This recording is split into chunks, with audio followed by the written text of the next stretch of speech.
I want to say, I talked about the power of the monument, and in some ways I probably don't even need to say more about it, because if you ask the question why we don't know about it, then we understand the meaning of our history, the meaning of ideas. And I want to read to you the statement of, at the trial, the Haymarket trial, the final words of the prosecuting attorney Grinnell, and what he said. He said, "These men have been selected, picked out by you, the grand jury, and indicted because they are leaders. They are no more guilty than the thousands who follow them. Gentlemen of the jury, convict these men, make examples of them, hang them, and save our institutions, our society." That was State's Attorney Grinnell in 1886 at the closing words of the trial from the prosecution. And of course, because of the total unfair jury, and many of you know the story, they're martyrs and they were pardoned because of the unfair jury selection and the fact that it was a kangaroo court in a case of judicial murder.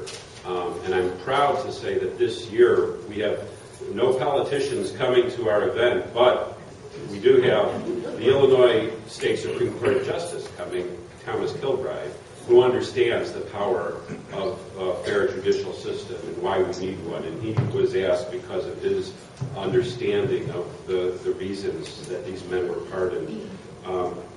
Lucy Parsons formed the Pioneer and Aid Society in 1886, and at first there was even a question about whether there should be a monument, but she wanted to have something for the widows and the families of these men who went to jail simply because they were union leaders and activists and radicals, and some were anarchists, but they were painted as, it was as if 9/11 had just occurred, and what happened to America after May 1st of 1886 was not unlike what we've lived through on 9/11. Only difference is the politics were different, the reasons were different, but the experience of the public was similar, and that's the point I'm trying to make, because the press, the corporate agenda then is the same corporate agenda now. It's the same Tribune then that wrote about these men as if they were evil as the press writes today about labor and has for the last 125 years. And I'll add, by the way, that we are having a program on journalism and the media and workers' voices on April 25th, which will also be at the Haymarket Brewery and Pub.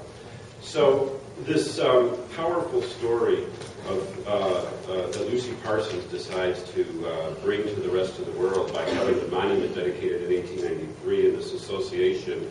She dies in 1942 in a tragic house fire. By the way, all her stuff was taken, probably stolen, probably by the FBI or the police, but we don't know, all of her thousands of volumes of books. But Irving Abrams, a great man, considered himself an anarchist, and there's a movie that includes him called, I think it's The Jewish Anarchists. Mark, do you remember the name of the movie? And he's in it and talks about his relationship to to who these men were. And these are a bunch of people who talk about their sort of radicalism about the idea of society. But Irving Abrams wasn't that much he's no more radical than most of us in this room. He preferred the term to be called an anarchist. It means different things to different people. And he was the one who kept the monument going. He also paid for Emma Goldman's monument that is there. And in 1971, 2 years after the Labor History Society was formed, he turned the deed over to us so that we would keep the perpetual care and the memory of the martyrs going. And then, of course, because of the weather and because of the tragic stealing of some of the bronze laurel wreath, that I'm sure Andrzej, our conservator, will tell us more how easy it was to reconstruct that. It was, we've decided that this was the year to redo it. So I end with this idea that you're seeing all of a sudden this incredible galvanization of, is that the word, galvanizing, of people around the country wondering what's going on. How could it be that in just a few months they're taking down the murals at the Department of Labor of the people who are of labor in Maine. They're passing legislation to suppress the basic fundamental democratic rights of any developed nation, which is collective bargaining, and the workers, and the last of workers who have collective bargaining, since it's been taken away from every private sector worker in this country over the years. And I say taken away because the law's been unenforced, because There are any worker that tries to organize in the private sector can expect to try to be fired by their employer because the President of the United States in 1981 said that if you go out on strike, you no longer have the right to strike, you will be permanently replaced. And so, and of course, corporate greed in Wall Street saying that what we want is $2 trillion in cash in our pockets right now and not have to give it to anybody else, and seeing the greatest redistribution of wealth in the last 80 years. This wealth gap is incredible. So don't even get me started. You got to get me on the thing.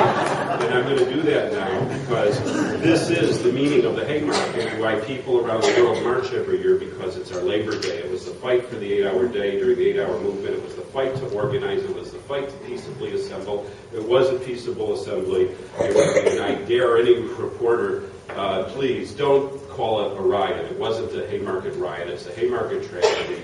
It's about workers' rights, which is all of our rights. It's about immigrant rights because 6 of the 8 were German and they were castigated for being of their own ethnic background, something that we have to be careful about, that we divide ourselves among ethnic and racial groups instead of uniting, and the few times that we unite is when we are victorious and we make those incredible gains. So I'm going to end there, and I'm going to ask Mark Rogovin, who is the editor of this incredible book, The Day Will Come. And I'm hoping that all 80 of you in this room will buy one because it is a great book. It will be, I think, it's the second. It's our the first printing was a little gray book that some of you know about, but this is it's new and improved. And Mark, who was also the founder of the Peace Museum, and whose father, he'll talk about his father, I'm sure, because his father just died a month ago at the age of 101, whose photos hang.